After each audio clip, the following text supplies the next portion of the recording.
Big pass Tamil season 9 டே 99ல பார்த்தீங்க அப்படின்னா, எல்லாரும் நெனச்சிட்டு இருக்க அந்த மொமெண்ட் தான். இதில பார்த்தீங்கன்னா, அமித், அதுக்கப்புறம் கலையரசன், அதுக்கப்புறமா பார்த்தீங்கன்னா, நம்ம துஷார் வராங்க. எல்லாரும் எதிர்பார்த்த அந்த மொமெண்ட்ன்றத விட, அரோரா அண்ட் கோ எதிர்பார்த்த அந்த மொமெண்ட்டு.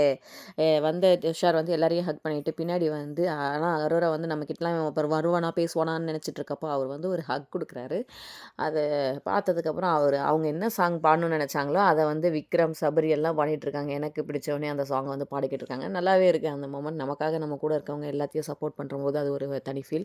18,00,000 என்னடா 18,00,000 இந்த மொமெண்ட் எனக்கு வராது அப்படின்னு சொல்லிட்டு அரோரா வந்து சொல்றாங்க. அதுக்கடுத்து வந்து துஷார் கிட்ட உட்காந்து தனியா பேசிக்கிட்டு இருக்காங்க. என்ன இந்த வீட்ல அழ வைக்கணும் அப்படின்னா, துஷார்ன்னு சொன்னாலே போதும் நான் வந்து அழுதுருவேன் அப்படின்னு சொல்லும்போது, துஷார் என்ன சொல்றாருன்னா, நான் வெளில போனதுக்கு காரணம் நீ இல்ல. அத நீ தெரிஞ்சுக்கோ ஃபர்ஸ்ட்டு. நீ நல்லா விளையாடுற. நீ உன்னுடைய இதுவால மட்டும் தான் உழைப்பால மட்டும் தான் இவ்வளோ தூரம் வந்திருக்க. உன்னோட டேலண்ட்னால மட்டும் தான் இவ்வளோ தூரம் வந்திருக்க. நல்லா விளையாடுன்னு சொல்றாரு. என்னடா இது தமிழ்நாட்டுல ஒரு கொரியன் லவ் ஸ்டோரி அப்படின்ற மாதிரி இருக்கு. அரோராவோட வெளில இருக்க எக்ஸ் பாய் ஃப்ரெண்ட் வந்து கொஞ்சம் மனச தேத்திக்கோங்க.